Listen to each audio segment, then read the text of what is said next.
Dear friends, a student of homeopathy asked me a very interesting question few days ago, that what is homeopathic cure? He asked me to brief in few words, so it was really very interesting question, and I think this is a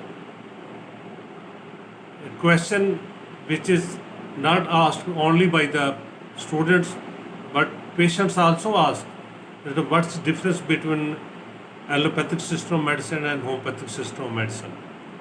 So my reply was in few words. I told him the only target of a true homeopath is to achieve homeopathic cure for his patient.